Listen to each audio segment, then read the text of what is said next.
जय हिंद दोस्तों, स्वागत है आपका एग्जाम पार यूट्यूब चैनल में। आज की क्लास में आप सभी के लिए लेकर आए हैं हिंदी साहित्य और हिंदी व्याकरण में महत्वपूर्ण क्वेश्चन आंसर। सभी लोग जल्दी से जुड़ जाइएगा। इस क्लास को लाइक कर लें, चैनल को सब्सक्राइब कर लें और ज़्यादा से ज़्यादा वीडियो को शेयर करें। आप सभी के लिए बता दें कि अगर आपके लिए हिंदी साहित्य में 6000 वस्तुनिष्ठ प्रश्नोत्तर की पीडीएफ परचेस करना है, अभी मात्र 150 रुपए में ये पीडीएफ आप सभी के लिए मिल जाएगी। ये नंबर यहाँ पर दिया गया है, आप संपर्क कर लें। हिंदी व्याकरण की पीडीएफ 100 रुपए में है और हिंदी के 215 कवियों और लेखकों का संपूर्ण जीवन परिचय वाली पीडीएफ भी आपके लिए 100 रुपए में। ये तीनों पीडीएफ आपके लिए 250 रुपए में है। 9399553966 पर आप संपर्क करिएगा। और अगर आप यूपी टीजीटी पीजीटी की तैयारी कर रहे हैं तो मॉडल पेपर आपके लिए लाए गए हैं। 10 मॉडल पेपर मात्र अभी आप सभी के लिए मॉडल पेपर 50 रुपए में मिल जाएंगे। एमपी टेट वर्ग 2 वालों के लिए इकाई 1 से इकाई 19 तक की पीडीएफ है, जो कि अभी आप सभी के लिए 250 रुपए में है। हिंदी साहित्य, हिंदी व्याकरण और इकाई 11 से 19 की पीडीएफ आप सभी के लिए इसमें मिल जाएंगी। तो चलिए स्टार्ट करते हैं आज के इस महत्वपूर्ण क्लास को। अंत स्थल तल्लाग्नि मरी खाल की हाय किसके निबंध संग्रह माने जाते हैं? 61 में आप सभी के लिए यहाँ पर चयन करना है। कौन सा विकल्प आप सभी का यहाँ पर सही आंसर होगा, बताइएगा। क्वेश्चन नंबर आप सभी का यहाँ पर 61 दिया गया है। इसमें मरी खाल की हाय तो आपने पढ़ा होगा, ये निबंध बहुत ही महत्वपूर्ण है। चतुरसेन शास्त्री जी जो है उन्हीं के निबंध है अंतस्थल तल्लाग्नि और मरी खाल की हाय।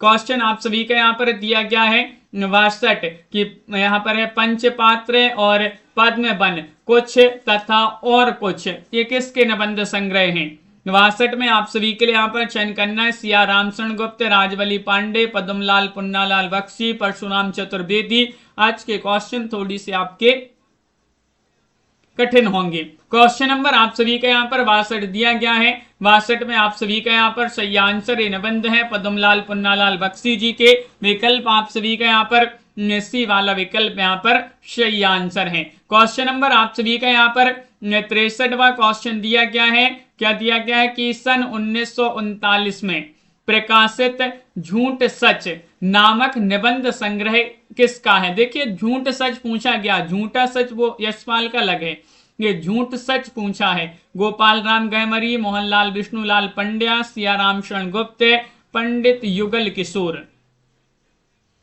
रागिनी जी, मनोज जी, दिशु जी, अनीता जी, पारो जी, आप सभी का यहाँ पर सही आंसर है झूठ सच। 1939 में प्रकाशित ये निबंध संग्रह सियाराम शरण गुप्त जी का जो है निबंध संग्रह माना जाता है, निबंध विधा की रचना है। अगला क्वेश्चन यहाँ पर दिया गया है। क्वेश्चन नंबर आप सभी का यहाँ पर 64वां क्वेश्चन है बुद्धि तरंग, विचार तरंग और साहित्य तरंग नामक निबंध संग्रह किसके हैं? सदगुरु शरण अवस्थी के निबंध है, माखनलाल चतुर्वेदी, राजवली पांडे, रामवृक्ष बेनीपुरी।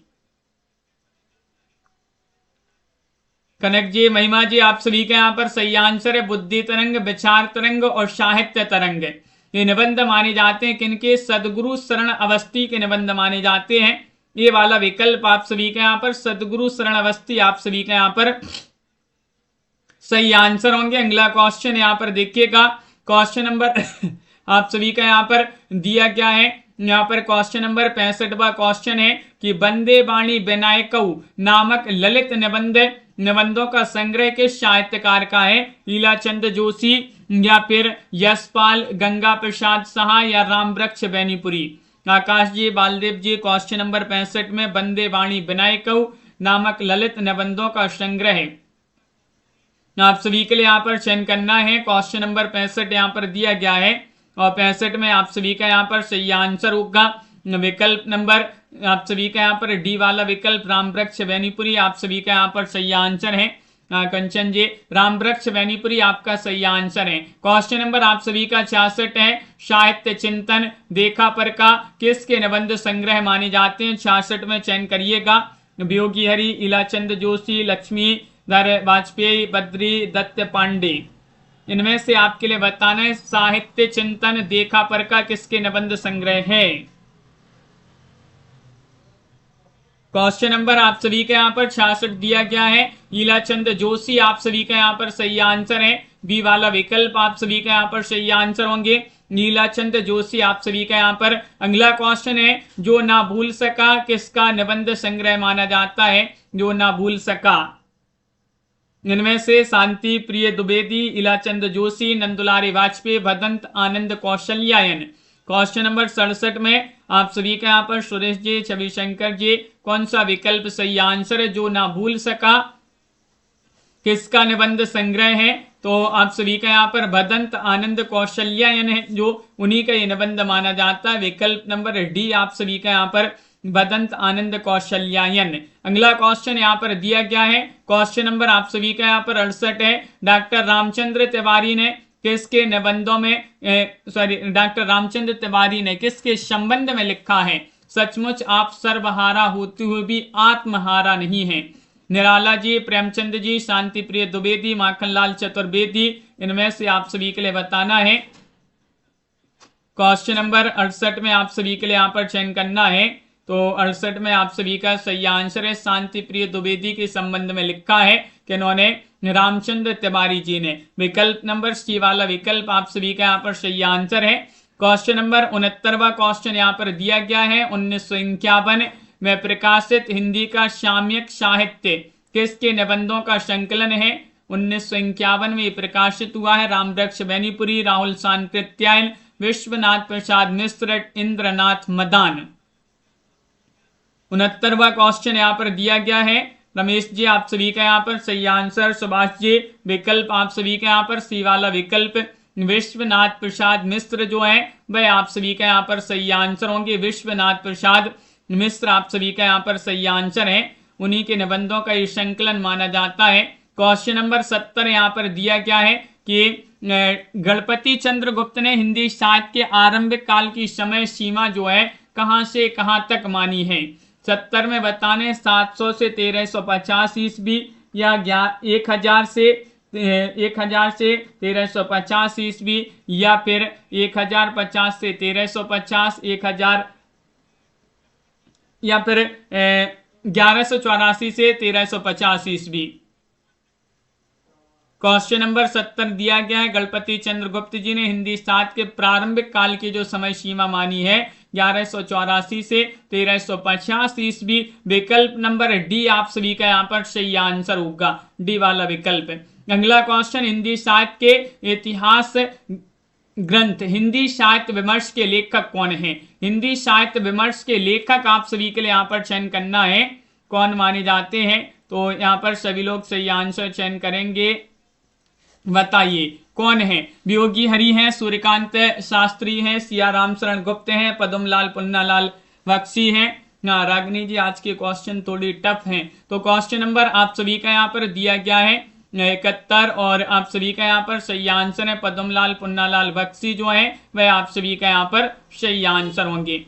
पद्मलाल पुन्नालाल बख्शी आपका सही आंसर है। अगला क्वेश्चन यहाँ पर दिया गया है, क्वेश्चन नंबर 72 है, इनमें से किस कृति में 181 सवैये, 17 कवित्व, 12 दोहे और 4 सौठे संकलित हैं? बताइए, प्रेम वाटिका में, दान लीला में, अष्टयाम में या फिर सुजान रसखान होगा? यहाँ पर बताइए कौन सी वह रचना मानी जाती है? तो आप सभी का यहाँ पर सही आंसर होगा क्वेश्चन नंबर 72 में सुजान रसखान। आप सभी का यहाँ पर डी वाला जो विकल्प यहाँ पर सुजान लिखा है, सुजान रसखान जो है आप सभी का यहाँ पर सही आंसर होगा। अगला क्वेश्चन यहाँ पर राकेश जी देखिएगा, यहाँ पर दिया गया है। अगला क्वेश्चन है 73वां क्वेश्चन है, स्त्री विमर्श का उद्देश्य क्या है? इनमें से बताने, स्त्री अस्मिता की खोज, पुरुष प्रभुत्व का विरोध, स्त्रियों की रचनाशीलता की परंपरा की पहचान, इनमें से सभी। स्त्री विमर्श का उद्देश्य आप सभी के लिए बताना है।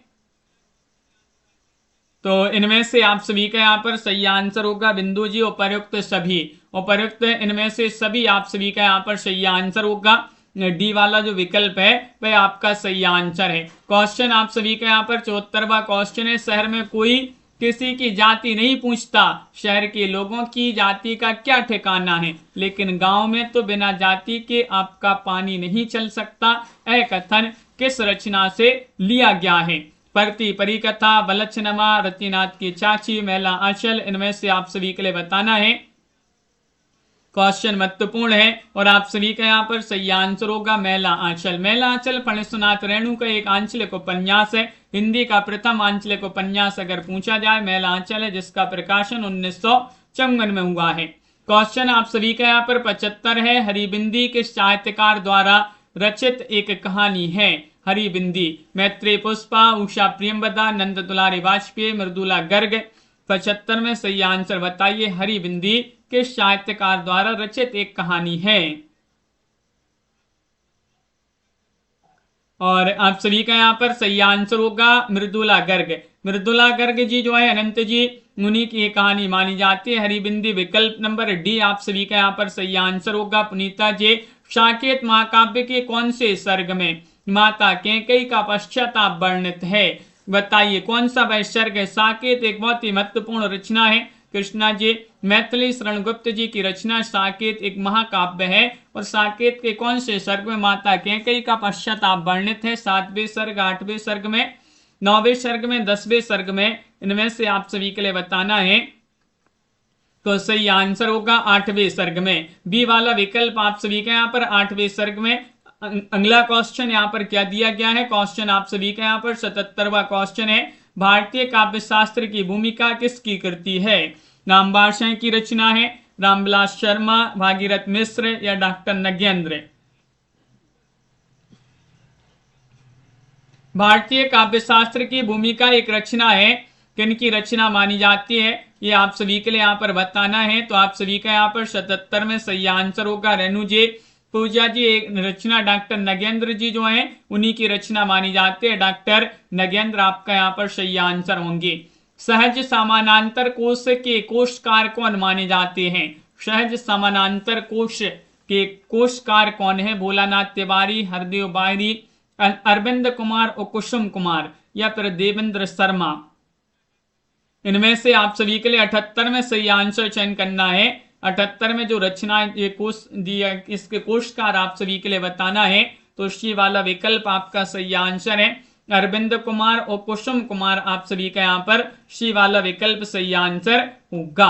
पंत और पल्लव किस विधा की रचना है? ये आपके लिए बताना है। सरल क्वेश्चन है, कहानी है, आलोचना है, उपन्यास है, काव्य है, तो किन की रचना है ये भी बताना है। पंत और पल्लव किस विधा की रचना है और किन की रचना है?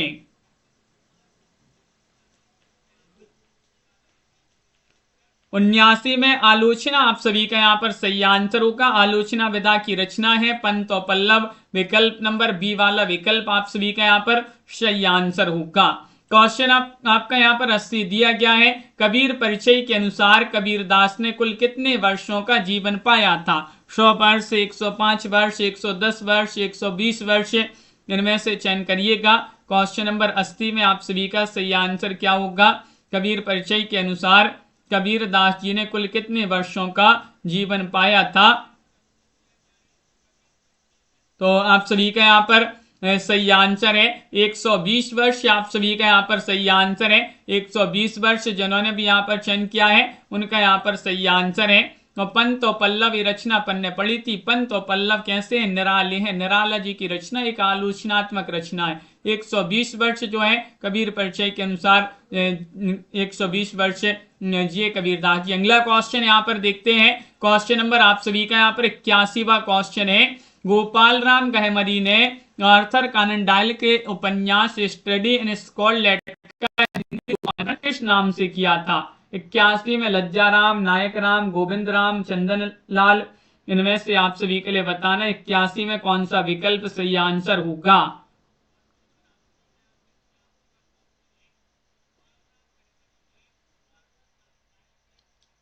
तो गोविंद राम आप सभी का यहाँ पर सही आंसर है। सी वाला विकल्प जो है वह आप सभी का यहाँ पर सही आंसर है गोविंद राम। इनमें से कौन सा पात्र गोदान उपन्यास का पात्र नहीं है?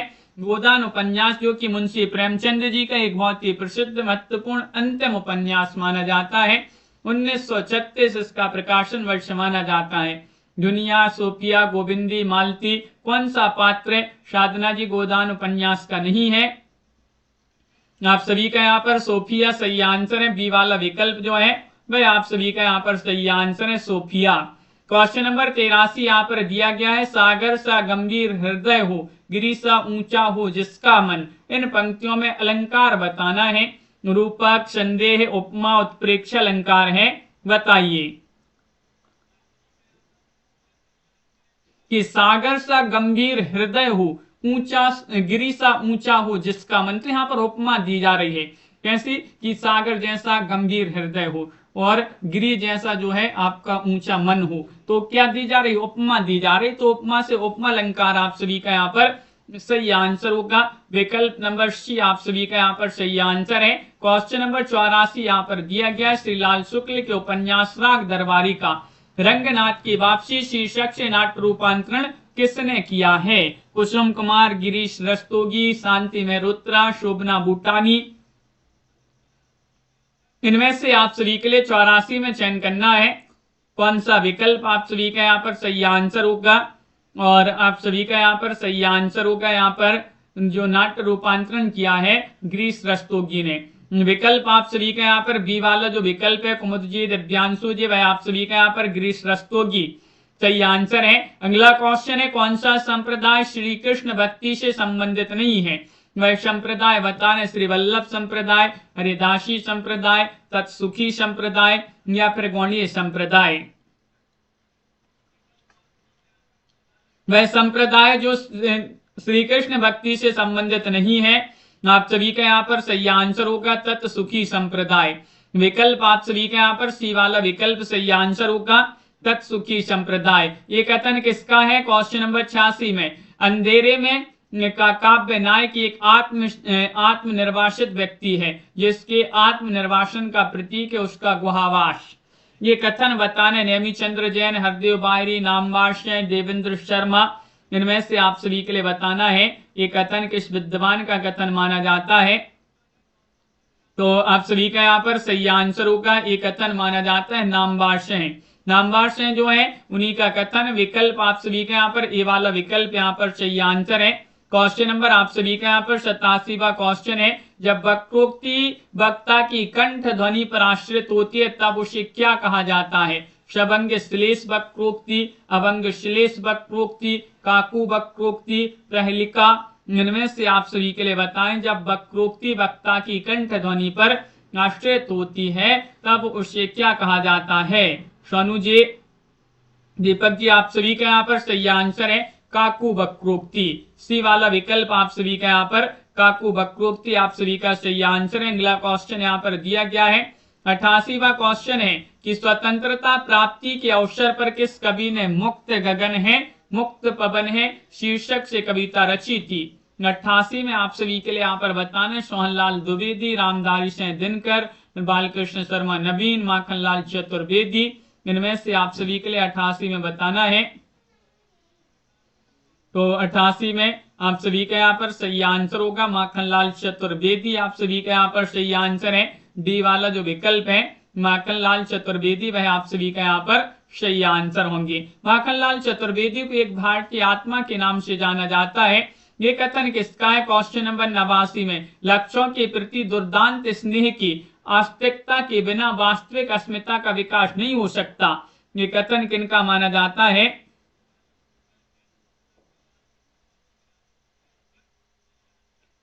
केदारनाथ सिंह, नागार्जुन, मुक्तिबोध या फिर हजारी प्रसाद द्विवेदी। यहाँ पर हजारी प्रसाद द्विवेदी लिखा है तो आप सभी का यहाँ पर मुक्तिबोध आप सभी का यहाँ पर सही आंसर होंगे। अगला क्वेश्चन यहाँ पर दिया गया है क्वेश्चन नंबर आप सभी का यहाँ पर 90 है कौन सा कवि जो है प्रपद्यवादी नहीं है? 90 में आप सभी के लिए नहीं बताना है, बताइएगा क्या होगा सही आंसर। नलिन बलोचन शर्मा, केसरी कुमार, नरेश मेहता, गिरजा कुमार माथुर। आप सभी का यहाँ पर सही आंसर 90 में कौन सा कवि प्रपद्यवादी कवि नहीं है? नहीं आप सभी के लिए यहाँ पर चयन करना है। तो आप सभी का यहाँ पर देखिएगा गिरजा कुमार माथुर नहीं है। बाकी जो है नलिन बलोचन शर्मा, केसरी कुमार, नरेश जो है इनसे ये जो है प्रपद्यवादी कवि माने जाते हैं। इनके जो है प्रथम अक्षर को लेकर जो है नलिन बलोचन से ना, केसरी कुमार से के, ना से नरेश से ना, इस प्रकार इनके प्रथम नाम के जो है प्रथम अक्षर को लेकर नकेनवाद बना है। नकेनवाद को ही जो है प्रपद्यवाद कहा जाता है या प्रपद्यवादी कहते हैं। कविता तो कवि की आत्मा का आलोक है, उसके हृदय का रस है, जो बाहर की वस्तु का अवलंब लेकर फूट पड़ती है। यह कथन किस विद्वान का है? दिनकर, जयशंकर प्रसाद, नरेश मेहता, कुंवर नारायण, बताइए।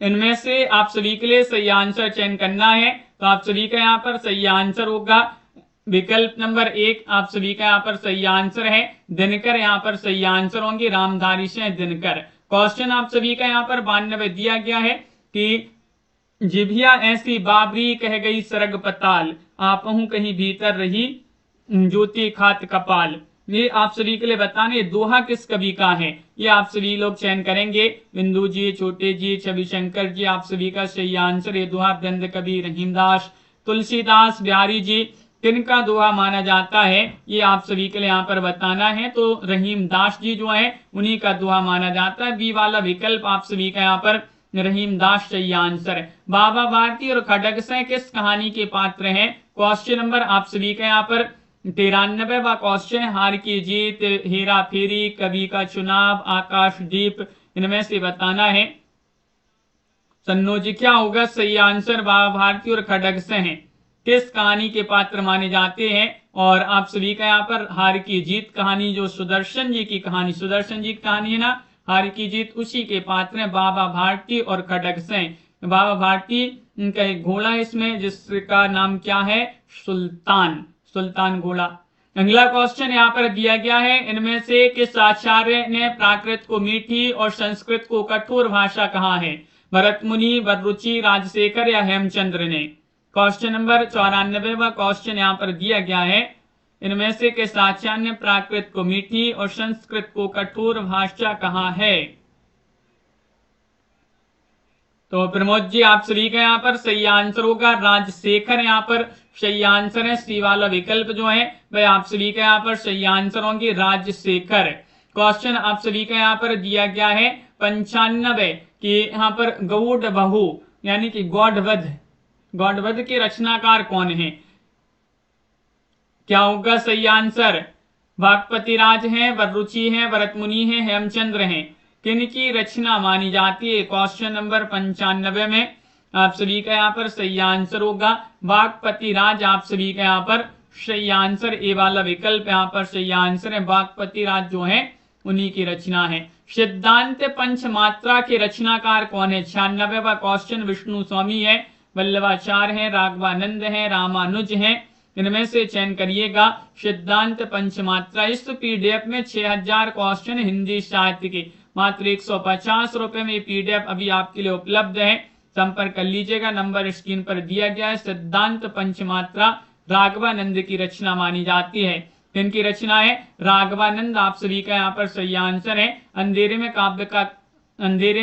काव्य नायक एक आत्म निर्वासित व्यक्ति है जिसके आत्मनिर्वासन का प्रतीक है उसका गुहावास, ये नामवास है जो है उन्हीं का कथन है। सी वाला विकल्प। क्वेश्चन आप सभी का यहाँ पर दिया गया 97, ये कथन किसका है कि बिना उपयुक्त सामाजिकता एवं बहिर्मुखता के ना तो अहम का समाजीकरण हो सकता है न श्रेष्ठ काव्य की रचना। 97 में ये बताना है। इन बच्चन से नागार्जुन, मुक्तिबोध या डॉक्टर राजेंद्र प्रसाद, ये कथन किनका माना जाता है? 97 में आप सभी लोग यहाँ पर चयन करिएगा। अनीता जी, पारो जी, तो आप सभी का यहाँ पर सही आंसर डॉक्टर राजेंद्र प्रसाद जी जो हैं उन्हीं का ये कथन माना जाता है। क्वेश्चन नंबर 98, किस विद्वान ने कि 7वीं सदी से लेकर 11वीं सदी के अंत तक के काल को अपभ्रंश का स्वर्ण काल घोषित किया है? डॉक्टर नामवास है, डॉक्टर हरदेव बाहरी, नरेश मेहता, डॉक्टर कैलाश भाटिया, इनमें से आप सभी लोग चयन करिएगा। 98वां क्वेश्चन दिया गया है और आप सभी का यहाँ पर सही आंसर होगा डॉक्टर हरदेव बाहरी, आप सभी का यहाँ पर सही आंसर है। बी वाला विकल्प आप सभी का यहाँ पर सही आंसर होंगे डॉक्टर हरदेव बाहरी। निम्नलिखित पंक्तियां किस कवि की हैं? यहाँ पर आप सभी के लिए पंक्तियां दी गई हैं। मैंने आहुति बनकर देखा, यह प्रेम यज्ञ की ज्वाला है। बताइएगा। निराला, मुक्तिबोध, अज्ञे, नागार्जुन, तो आप सभी का यहाँ पर सही आंसर होगा 99 में आप सभी के लिए चयन करना। नरेश जी, मैंने आहुति बनकर देखा, यह प्रेम यज्ञ की ज्वाला है। अज्ञे जी जो है उन्हीं की पंक्तियां मानी जाती हैं। सच्चिदानंद हीरानंद बादशाह अज्ञे आप सभी का यहाँ पर सही आंसर है। चर्चे और चरखे नामक स्तंभ किस पत्रिका में प्रकाशित होता था? क्वेश्चन नंबर 47वां क्वेश्चन दिया गया है, बताइए। धर्मयुग, दिनमान, नवगीत, कादम्बिनी, इनमें से आप सभी के लिए बताना है क्या होगा सही आंसर। चर्चे और चरखे नामक स्तंभ किस पत्रिका में प्रकाशित होता था? दिनमान आप सभी का यहाँ पर सही आंसर है। दिनमान बी वाला विकल्प सही आंसर है। वात्सल्य को 10वां रस किसने माना है? क्वेश्चन नंबर 1 में आप सभी का यहाँ पर सही आंसर होगा रूप गोस्वामी, मम्मट, भामय, विश्वनाथ। 1 में आप सभी के लिए बताना है कि वात्सल्य को 10वां रस किसने माना है? वात्सल्य रस को वात्सल्यता इसका स्थायी भाव होगा या वात्सल्य होगा, तो इस जो है 10वां रस इसको माना है विश्वनाथ ने। डी वाला विकल्प आप सभी का यहाँ पर विश्वनाथ सही आंसर है। सिया राम शरण गुप्त की प्रथम काव्य कृति कौन सी है? मौर्य विजय है, अनाथ है, दुर्बादल है, आद्रा है, इनमें से आप सभी लोग चयन करिएगा। सिया राम शरण गुप्त की प्रथम काव्य कृति कौन सी मानी जाती है? आज के क्वेश्चन थोड़ी कठिन है, कई लोगों की जो है नींद ही उड़ गई और कई लोगों को तो नींद ही आ गई ये क्वेश्चन देखकर। तो क्वेश्चन नंबर 2 में आपके लिए बताना है, तो सही आंसर होगा मौर्य विजय। मौर्य विजय आप सभी के यहाँ पर सिया राम शरण गुप्त जी जो है उनकी प्रथम कृति मानी जाती है। इनमें से आपके लिए बताना है कि किसने अपने उपन्यास को संसारी वार्ता कहा है? भारतेंदु हरिश्चंद्र ने, या फिर लाला भगवान दीन, श्रीनिवास दास, राधा कृष्ण दास। क्वेश्चन नंबर 3 में आप सभी के लिए यहाँ पर बताना है इनमें से किसने अपने उपन्यास को संसारी वार्ता कहा है? हाँ दीपक जी, तो क्वेश्चन नंबर 3 में आप सभी का यहाँ पर सही आंसर होगा श्रीनिवास दास। आप सभी का यहाँ पर सही आंसर है श्रीनिवास दास। संसारी वार्ता कहा है इन्होंने अपने उपन्यासों को? सी वाला विकल्प आप सभी का यहाँ पर सही आंसर है। इतिहास दोबारा लिखो नामक गीति काव्य किसका है? बताइए। हाँ साधना जी, यशो जी, इतिहास दोबारा लिखो नामक गीति काव्य रविंद्र भरमर, रमानाथ अवस्थी, नचिकेता, रमेश रंजक। इनमें से आप सभी के लिए बताना है ये किनका गीति काव्य माना जाता है? तो आप सभी का यहाँ पर सही आंसर होगा क्वेश्चन नंबर 4 में रमेश रंजक।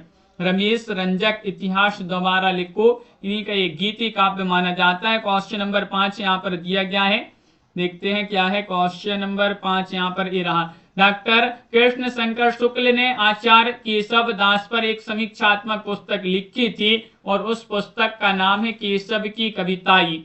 केशव और उनकी रामचंद्रिका, केशव की काव्य कला या कवि केशव दास। क्वेश्चन नंबर 5 में आप सभी लोग बताइए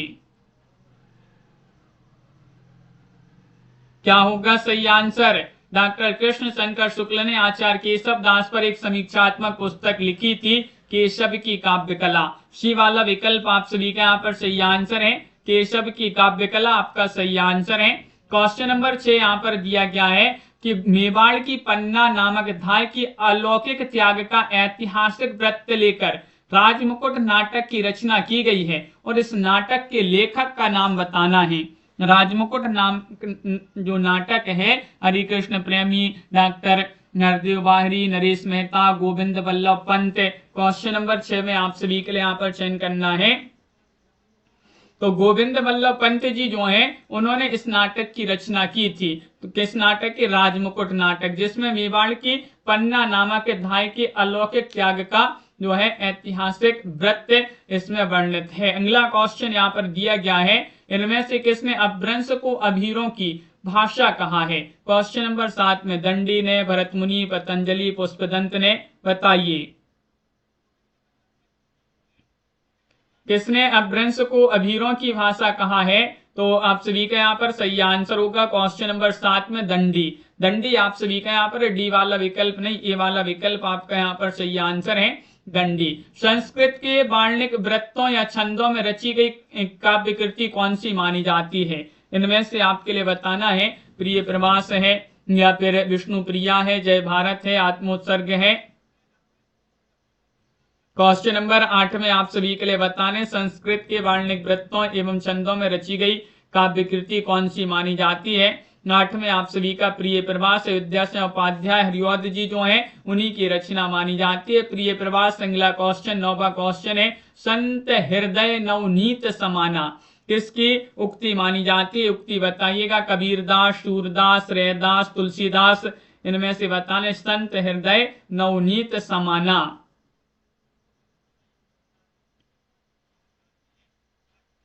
तो आप सभी के यहाँ पर 9 में आप सभी के लिए बताना है यूपी टीजीटी पीजीटी की डेट क्या बढ़ गई है आगे, एग्जाम डेट पहले अप्रैल में थी। तो क्वेश्चन नंबर 9 में आपके लिए बताने तो तुलसीदास आप सभी का यहाँ पर सही आंसर होंगे। तुलसीदास जो है वह आप सभी का यहाँ पर सही आंसर है। क्वेश्चन नंबर आप सभी का यहाँ पर दिया गया 10, किस कवि ने फारसी भाषा में रोचतुल हकायक नामक ग्रंथ की रचना की है। नूर मोहम्मद ने, शेख नबी ने, कासिम शाह ने, उस्मान ने। क्वेश्चन नंबर 10 में आप सभी के लिए यहाँ पर सही आंसर बताना है।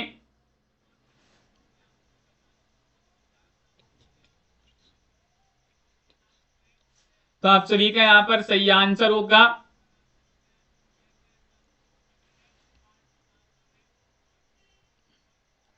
ये वाला विकल्प आपका सही आंसर है। नूर मोहम्मद आप सभी का यहाँ पर सही आंसर है। नूर मोहम्मद आप सभी का यहाँ पर सही आंसर है।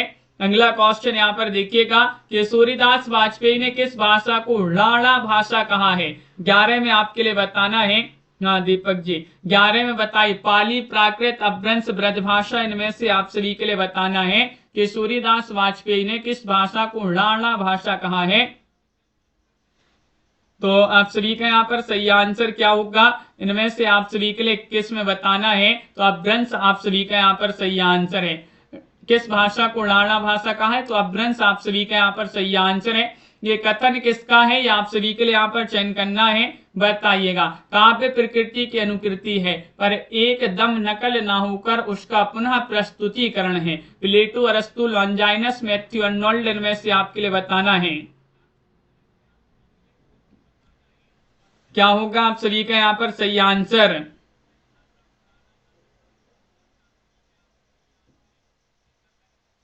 तो इनमें से आप सभी का यहाँ पर अरस्तु सही आंसर है। बी वाला विकल्प आप सभी का यहाँ पर सही आंसर है, अरस्तु। अगला क्वेश्चन यहाँ पर देखिएगा, अरस्तु ने ब्रेचन सिद्धांत का उल्लेख किसके संदर्भ में किया है। क्वेश्चन नंबर 13 में आप सभी के लिए यहाँ पर चयन करना है। 13 में आप सभी का यहाँ पर सही आंसर कामजी, त्रासदी, महाकाव्य, फिर अभिनय। क्या होगा सही आंसर, क्वेश्चन यहाँ पर महत्वपूर्ण दिया गया है और आप सभी का यहाँ पर सही आंसर क्या होगा ये चयन करना है आप सभी के लिए।